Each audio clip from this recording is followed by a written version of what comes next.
हरि ओम।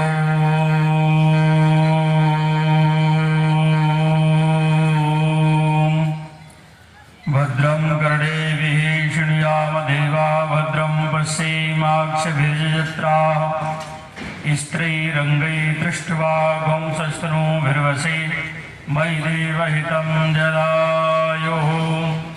प्रपन्नपारिजाताय तोत्रवेत्रैकपाणये ज्ञानमुद्राय कृष्णाय गीतामृतदुहे नमः। बोलिए भारत माता की, भारत माता की, भारत माता की। सत्य सनातन वैदिक हिंदू धर्म की। मंच पर विराजमान राष्ट्रीय स्वयंसेवक संघ के वरिष्ठ प्रचारक वैसा राम प्रसाद जी और जिनको हम और आप सभी जिनके कंधे पर एक भार देने के लिए आए हैं और ये कहने के लिए आए हैं कि अगर आप इस भार को नहीं उठा पाओगे तो हम सब लोग मिलकर के आपके साथ हैं। ऐसे प्रताप सिंह जी राव साहब जो इस भार को उठाने के निमित्त उन्होंने कमर कसी है और ऐसे है कि मेरे हिसाब से तो उनकी योग्यता से भार कमी है, इसलिए उठाने में ज्यादा दिक्कत उनको आने वाली नहीं है, क्योंकि जिसके साथ समाज है। तो आप लोग ऐसे शपथ ग्रहण समारोह में पधारे हुए सभी समाज के बंधुवर, तो आप सब लोगों को अभी मैं काफी समय वंशावली संरक्षण संवर्धन का काम चला है और लोगों को थोड़ा सा इसके प्रति जानकारी भी हुई है, तो लोगों को समय समय को बुलाते हैं तो लोग आते भी हैं। लेकिन आप लोग विचार करना कि हमारे समाज की पहचान आईएएस बनने से है या हमारा कोई प्रधानमंत्री बनेगा जब हमारे समाज की पहचान है। हमारे समाज की पहचान किससे है? हमारे समाज की पहचान है हमारी पोथी।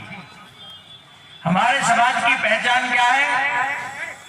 अब पहचान जिस समाज की नहीं रहेगी तो आप बताओ फिर समाज रहेगा क्या?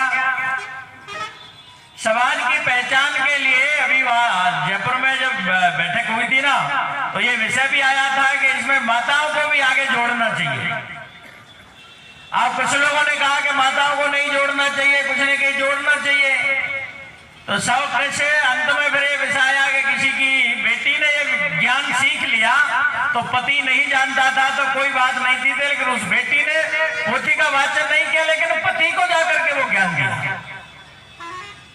उसको जब जानकारी आई तो आप विचार करो, चूहा का बच्चा क्या करता है? बिल खोदता है। हिरण का बच्चा कूदता है। किसी के भी बच्चे से बात करो वो वही करता है जो उसके पूर्वज करते हैं।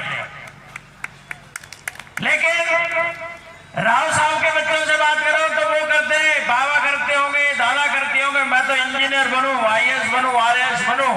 अरे दादा तेरी कलम में वो ताकत है जिसे तू बनना चाहता है, वो बने बना तेरे चरणों में आकर के बैठते हैं कि हमको पता हम कौन है। क्या देश के प्रधानमंत्री नहीं, विश्व का कोई भी बड़े से बड़ा पद हो। और मैं तो ये कहता हूं इस जब ब्रह्मा जी की हम संतान है, नारायणम परम भवम वशिष्ठम सख्यम ततत्रुत पराशरम से हमारी परंपरा है। नारायण से नारायणम परम भवम वशिष्ठम, नारायण से कमल, कमल से ब्रह्मा। और जिस ब्रह्मा को सबका ज्ञान था, सब जानते थे, लेकिन जब ये कहते हैं कि सावधान, तो बंधुओं कोई तो तलवार संभाल लेता है, कोई ढाल संभाल लेता है, कोई अपनी पगड़ी संभाल लेता है, लेकिन ये जब कहा जाता है सावधान तो हमारा समाज हमारी कलम और पोथी संभाल लेता है। तो कलम और पोथी जिस समय संभलना प्रारंभ हो जाती है उसी समय सारा समाज इकट्ठा हो जाता है और समाज एक दिशा की ओर चलना प्रारंभ हो जाता है।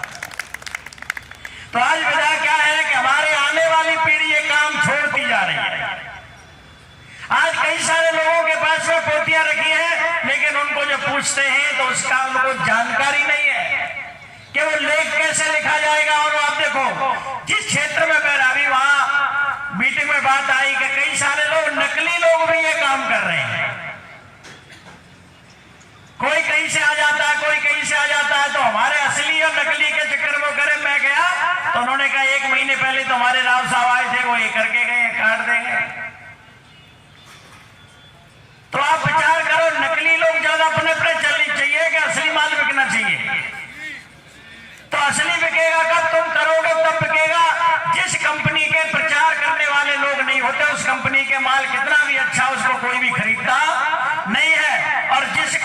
का माल सड़िया बटिया कैसा भी हो, लेकिन प्रचार जितना ज्यादा होता है लोग उतना ही उस प्रोडक्शन को ज्यादा खरीदते हैं। तो हमारा प्रचार दूसरा व्यक्ति नहीं कर सकता।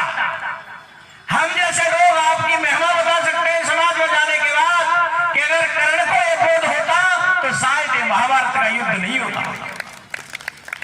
हमारी पोथी का बोध अगर उसको होता तो शायद ये महाभारत का युद्ध नहीं होता। तो बंधुओं, जिसकी पोथी को जिसे पढ़ने के बाद तुम्हारा बालक कहता है कि मैं LLB करने के बाद में मजिस्ट्रेट बनूंगा, जिला जज बनूंगा, सुप्रीम कोर्ट का जज बनूंगा। अरे दादा, तो क्या जज सुप्रीम कोर्ट का बनेगा जिसकी पोथी की प्रमाणिकता सुप्रीम कोर्ट का जज नकार नहीं सकता हो? प्रमाणिकता को सिद्ध करता हो ऐसे जज बनने की आवश्यकता नहीं, अपनी कलम चलाने की आवश्यकता है। हमारी पोथी को कोई चैलेंज नहीं कर सकता। रूपदास के पास में जाओगे, कोई राव साहब बहुत दिन पहले गए होंगे, घोड़ी पर जाते थे, उनकी घोड़ी की बछेड़ी थी छोटी और वहां के चोर उसको चुरा करके ले गए। जब उन्होंने कहा कि मेरी घोड़ी परेशान है, उस बछड़ी को ला करके दो, बछड़ी को वहां की भाषा में कहते हैं। जब ला करके नहीं दी तो राव साहब ने कह दिया आज के बाद मैं पोथी में लिख देता हूं ये चोरों की बछेड़ी है। अपनी घोड़ी के बच्चे के नाम से आज भी आप जाओगे उस गांव को, आज भी लोग चोर बसेरी के नाम, चोर बसेरी, चोर बसेरी, चोर बसेरी। उन्होंने ताकत लगा ली सज्जनवास, सज्जनवास, लेकिन कोई सज्जनवास नहीं कहता। क्यों? कि वो राव साहब की कलम उस पोथी में चल गई, उसको दोबारा कोई काटने की ब्रह्मा में भी सामर्थ्य नहीं थी। उसको आज भी चोर बसेरी कहते हैं। सबने कहा राव साहब लिख करके गए हैं, और राव साहब की कलम ऐसी नहीं है कि बंधुओं दोबारा उल्टी नहीं चलती है। इसलिए बसेरी नहीं, हम कहते हैं हम 10 घोड़ी दे दो बढ़िया 10 लाख की, लेकिन ये गांव के नाम को तो मिटाओ। लेकिन बच्चों ने कहा हमारे दादा कर गए, इसमें हम भी कोई समझौता नहीं कर सकते, ऐसी प्रमाणिक है हमारी पोथी। आप लेख लिखने की बात करें, कंप्यूटर की भाषा अलग हो सकती है, लेकिन उसकी जो भाषा है, उसको लिखने की जो शैली है, मैं तो उसी मात्रा है जिसका किसी के भी सामने पढ़े लिखे के सामने धर दो तो पोथी में वो बता नहीं सकता कि इसमें लिखा क्या है। मैंने भी पोथी बहुत देखी है, वो बता नहीं सकता कि इसमें लिखा क्या है, क्योंकि खग जाने खगई की भाषा। रामचरितमानस में तुलसी बाबा कहते हैं कि राव जाने कि राव के बच्चे जाने, बाकी राव होने के बाद में भी अगर वो बोध नहीं है तो वो राव राव मात्र है, लेकिन रावत तो नहीं है उसमें।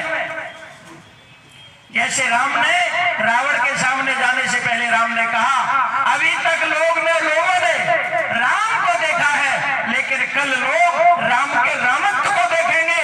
ऐसे बंधु लोगों ने रावों के दर्शन किए हैं, लेकिन असली राव वही है, बनवा वही है बंधु जो उस भाषा को जानता है, वो कलम चलाना जानता है, और कैसे चलते है वो भाई साहब ने आपको बताई दिया, और आप सब लोग चलाते हो, सब लोग बात तो जानते हो।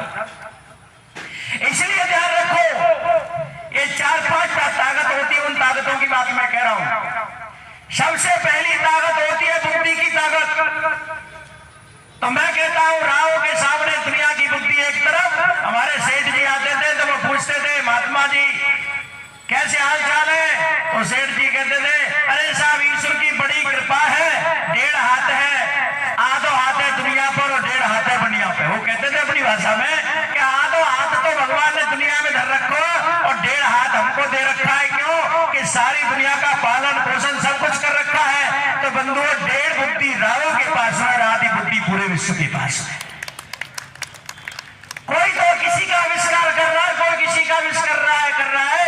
तो पहली ताकत है बुद्धि की ताकत, और दूसरी ताकत है कलम की ताकत, तीसरी ताकत है संगठन की ताकत, और चौथी ताकत है शरीर की ताकत, और 5वीं ताकत है धन की ताकत।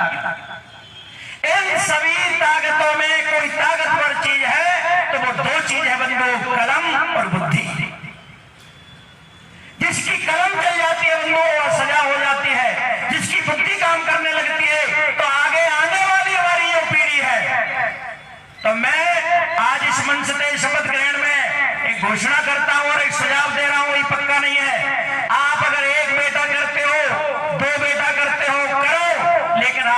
संकल्प लेकर के जाओ कि एक बेटा ओनली केवल इस पोथी के लिए जन्म दूंगा।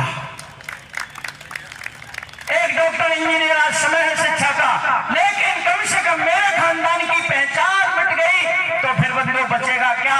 सारे विश्व की पहचान, सारे मानवता की पहचान मिटती है तो अपनी पहचान पाने के लिए वो तुम्हारे पास आता है और तुम्हारी खुद की पहचान नहीं रहेगी तो ये समझ लेना भारत की पहचान मिट जाएगी। आज किसी को कोई आवश्यकता है मेरा पूर्वज कौन है, इसलिए इस बात के लिए कहने के लिए कहा जाता है कि महाराज जिस समय ये धर्मांतरण का दौर चला, ये सारी बातें चली, तो आप विचार करो उनके बीच में उनकी परंपराएं, बहन बेटियों का रिश्ता, खाना पीना उनका अलग हो गया, लेकिन किसी भी समाज का, हिंदू समाज का जुड़ाव की बात मैं कहूं तो आज केवल वो राव समाज है जो आज कन्वर्टेड होने के बाद में भी उनका पीछा कर रहा है, उनका पीछा नहीं छोड़ने वाला, क्योंकि तुम लौट करके पुनः वही जजमान नहीं बनोगे तब तक ये पोथी और कलम आपको रुकने नहीं देगी। हम उन हिंदुओं को बढ़ाने की बात करते हैं, इसलिए उनको देश में वातावरण बनना है और वातावरण बनने के बाद तुम्हारी कलम और पोथी की वो ताकत है कि एक व्यक्ति को भी आपने अगर ये बता दिया कि आपके पूर्वज ये थे और लौट करके वो हिंदू पद्धति मानता है तो आपने 10 गायों की रक्षा कर दी। क्योंकि एक व्यक्ति हिंदू से इस्लाम बनने के बाद अपने जीवन में 10 गाय खा लेता है। एक व्यक्ति को तुम्हारी पोथी में लौटा दिया तो कितनी गायों की रक्षा कर दी? ऐसे हजारों व्यक्तियों को बाबा को पलट दिया तो बंधुओं गाय नहीं पाल सकते, लेकिन गौ हत्या को बंद कराने का हमारी पोथी काम कर सकती है, समाज में दिशा देने का काम कर सकती है, एक ऊर्जा देने का काम कर सकती है। तो बंधुओं ये सीखना पड़ेगा, सोचना पड़ेगा। जैसे तुम्हारा ऐसे केवल राव की जातियां नहीं है, देश में अध्ययन करोगे तो इस काम की बहुत सारी प्रमुख जातियां, जिस एरिया में मैं रहता हूं ना, जैसे राव बड़वा समाज है, ऐसे वहां एक मूर्तिकार समाज है और मूर्तिकार समाज क्या काम करता है? वो मूर्ति बनाता है, लेकिन दूसरे समाज का आदमी चला जाए तो उसको किसी को भी वो काम नहीं सिखाते, वो मूर्ति का काम नहीं सिखाते। और वो कहेगा मुझे करना है तो पता क्या करते हैं? पत्थर की तो गोल गोल बट्टी सी आते हैं और बट्टियों को हाथ में दे देते हैं, बोलते 500 रुपए पर डे मिलेंगे, इन मूर्तियों को घिसता है। उसकी सारी जिंदगी मूर्तियों के घिसने में निकल जाती है, पर उसको ये पता नहीं है कि मूर्ति का हाथ कैसे बनेगा, पैर कैसे बनेगा। चेहरे की तो बहुत बड़ी बात है, चेहरा बनाना तो बताते ही नहीं है। अब आप वो समाज जब उनके पास कोई आता है बंधु तो उन्होंने कह दिया हमको वरदान है, ये काम सिखाएंगे तो अपने व्यक्ति को सिखाएंगे, बाकी कोई आता है तो बट्टी से मूर्ति घिसता रहे। ऐसे ही बंधु तुम्हारा समाज पोथी का काम हम स्वयं जानते हैं, स्वयं करेंगे, स्वयं की परंपरा करेगी। अगर दूसरे हाथों में ये चीज जाती है तो वो इसका महत्व उतना ज्यादा नहीं समझता है। भाई साहब ने टेक्नोलॉजी के युग की बात कही है, युग के हिसाब से चलना पड़ेगा। इसलिए बंधु हमें ये सोचना पड़ेगा और ध्यान रखो, कोई भी समाज ऐसा नहीं है जिसमें कुरीति न हो। तो समाज में कुरीतियों की कमी है क्या? नहीं है ना। पर एक ध्यान रखो, जब कोई भी कुरीति किसी भी समाज की परंपरा बन जाती है ना, तब भगाना बड़ा मुश्किल होता है। जैसे भी राजपूतों में जाओ तो मीठ और दारू की कुरीति नहीं है, उनके समाज की वो परंपरा बन गई। बना जी पहली बार आता है घर में तो घर वाले ही उसको परोसते हैं, बढ़िया मीठ, बढ़िया दारू, बढ़िया पिलाते हैं और बाद में कहते हैं कि छोरी दुखी है तो बना जी दारू पी ले। पहली बार आएगा तो हम परोसेंगे। तो ये ध्यान रखो, कोई भी समाज की कुरीति समाज की परंपरा नहीं बनने पाए। अगर हमें परंपरा बन जाएगी तो बंधुओं निकालने में बहुत ज्यादा कसरत करनी पड़ती है।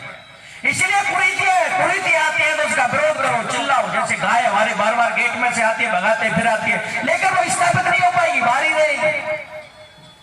इसलिए समाज के गेट किसके लिए खुलेंगे ये आपको तय करना पड़ेगा। समाज तय करता है, कोई दूसरा तय नहीं करेगा।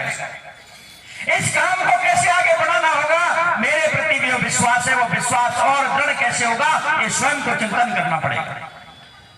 स्वयं की पीढ़ी ये काम छोड़ करके जा रही है, कारण क्या है ये उसका महत्व आपको बताना पड़ेगा। बहुत सारे रामों के घर में पोथियां पड़ी है, लेकिन आज बात करें तो कोई भी बांचने वाला यजमान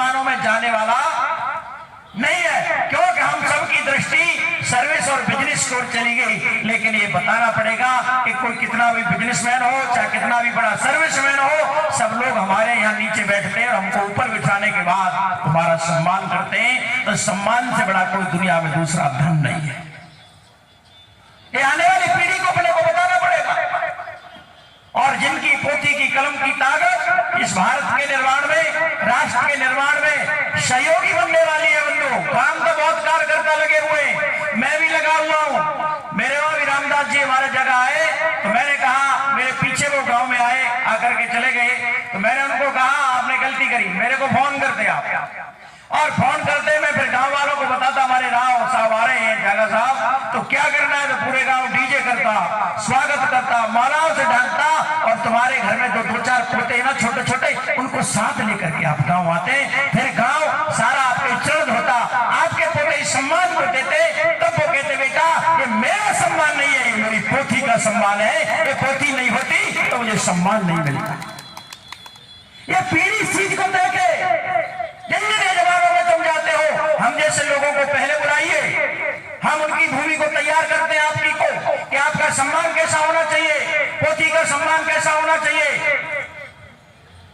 और एक बार इन यात्राओं का आयोजन हुआ था, वंशावली संरक्षण की जब परंपरा नींव रखी थी, तो एक यात्रा मेरे आश्रम से प्रारंभ हुई थी। जब उस यात्रा की भूमिका हमने रात्रि को लोगों को बता दिया तो महाराज रात्रि को नगर पालिका के लोगों ने रोड साफ करवा दिया, चूना डाल दिया। और जब वो रथ आया तो सारे लोग फूल लेकर के, फूल माला लेकर के अब उनका सम्मान किया। और सम्मान करने के बाद मां सरस्वती की, ब्रह्मा जी की, हमारे पूर्वजों की जयकारा बनने के बाद प्रत्येक घर में लड़ाई होती थी कि मेरे घर भोजन कराओ, मेरे घर अलकार कराओ। और महंगे से महंगे ड्राई फ्रूट, महंगे से महंगा भोजन ला करके जब वो देते थे तब उनके आने वाले लोगों को लगा कि आज वास्तविकता समाज देखता है और चाहता है। तो इसलिए बंधुओं, पूरे समाज में धागे की तरह, सुई की तरह पिरोने की आवश्यकता है। कुछ बातों का चिंतन आप लोगों को स्वयं बैठ करके करना पड़ेगा, इसमें न कोई सरकार करेगी। क्योंकि बंधुओं ये मैटर आपके सम्मान का है और आपकी इज्जत का है और आपकी पोथी का है। और सुरक्षित कैसे होगी, समाज तक उसका लाभ कैसे जाएगा, आने वाली मेरी पीढ़ी उसका कैसे निर्वहन करने वाली है, ये बड़ा चिंता का विषय है। इसलिए हमें लड़ाई तय करनी पड़ेगी। लड़ाई किससे लड़नी है? हम तो आपस में ही लड़ रहे हैं। अरे कोई किसी पद पर जाएगा तो ध्यान रखो समाज का ही तो व्यक्ति बैठेगा। क्या किसी भी पद पर जाए समाज का व्यक्ति बैठेगा तो ये ध्यान रख लो, अपनी लड़ाई का दुश्मन तय कर लो कि तुम्हारा दुश्मन कौन है। अभी तक हमारा दुश्मन नहीं तय है। हमारा तो लड़ाई किससे लड़नी है?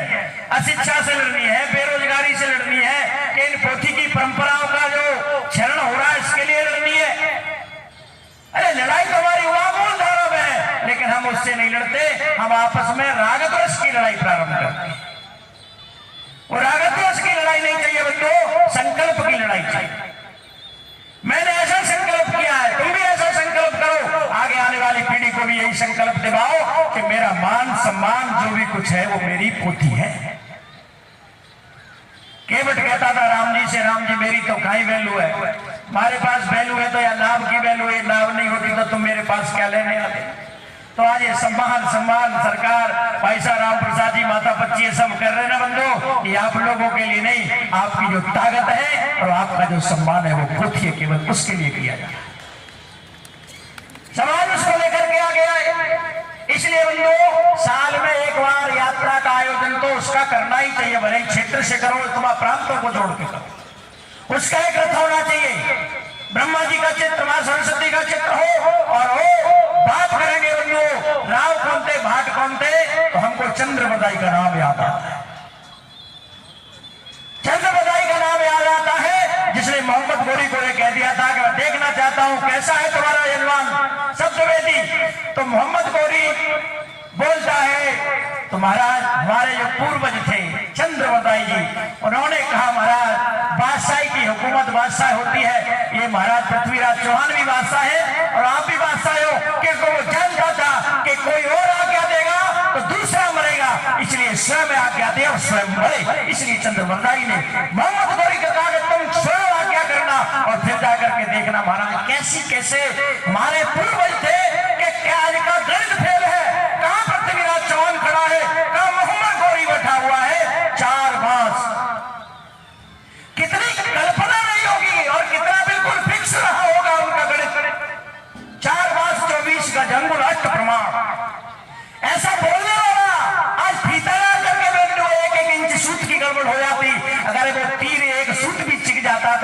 वो नहीं मार, कैसे कैसे तुम्हारे पूर्वजों की वो गाथा, वो वीरता आने वाली पीढ़ी को सिखानी पड़ेगी और बतानी पड़ेगी। योग सहस्त्र योजन परमाणु, जो हनुमान जी ने रामायण में, जो हनुमान चालीसा में तुलसीदास जी ने लिखा, योग सहस्त्र योजन परमाणु लीजो ताय मधुर पर जानो। अब कहां तुलसीदास जी लिखते थे और कहां हमारे चंद्रवरदास जी कहते कमी है क्या? लेकिन उनकी शूरता और उनकी वीरता की चर्चा आने वाली पीढ़ी को आपको बतानी पड़ेगी कि चंद्रवरदाई हमारे पूर्वज ऐसे थे महाराज। भले ही गंधार में जाने के बाद आज चंद्रवरदाई की जयंती के उपलक्ष्य में जगह जगह भव्य कार्यक्रम होने चाहिए, प्रतिभाओं का सम्मान होना चाहिए। जो इस काम को बढ़ाता है उस काम का व्रत निवेदन होना चाहिए प्रत्येक कार्यक्रम में। आपका तुम्हारे परिवार में कितने लोगों ने जाना प्रारंभ किया, नहीं जाते हैं, तो समाज को दबाव बना करके कहना चाहिए आप भले ही सर्विस करते हो, पर जब भी आपको छुट्टी मिलती है शीतकालीन, आप उसको व्यर्थ मत गवाइए। आप अपने यजमानों में जाकर के इस पोथी का वाचन करिए, आप सीखिए। ये योजना बना करके आपको कहना पड़ेगा। और मैं एक दावे के साथ कहता हूं, जिस समय तुम्हारी पोथी की यात्रा, जिस समय तुम्हारी पोथी का ज्ञान समाज में जाने लगेगा, आप समाज में समझ लेना, समाज संगठित होगा और समाज में आयु कुरीति विकृति निकलती चली जाएगी। प्रत्येक बात, प्रत्येक समाज की परंपरा तुम्हारी पोथी में लिखी हुई है। तुम्हारे कहने से हजारों लोग दारू छोड़ सकते हैं, मैं कह सकता हूं दावे के साथ। तुम्हारी पोथी का वाचन होते समय पूर्वजों का जब वाचन होगा तो कोई दारू नहीं खा पीता था, मीठ नहीं खाता था, आपने बीच में कहां से कर दिया? बहुत बड़ा पुण्य कमा सकते हो, बहुत बड़ी समाज को दिशा दे सकते हो। क्योंकि बंधु, समाज जिसका सम्मान करता है बात भी उसी की मानता है। तो आप सम्मान के पात्र हो, सम्मान के योग्य हो, तो आपको एक तय करना पड़ेगा कि मेरी पोथी की और मेरे समाज की कौन सी दिशा, किस दिशा की ओर जाने वाली है। तो आज इस पावन अवसर पर मैं इसे कल्याण धनी से निवेदन करूंगा कि हमारे प्रताप सिंह जी का एक शपथ ग्रहण समारोह एक ऐतिहासिक हो कि वहां बैठ करके इस केदारेश्वर महादेव के मंदिर में बैठने के बाद समाज ने एक शपथ ग्रहण समारोह किया था, जिसके बाद में समाज में क्रांति आई, विचार है।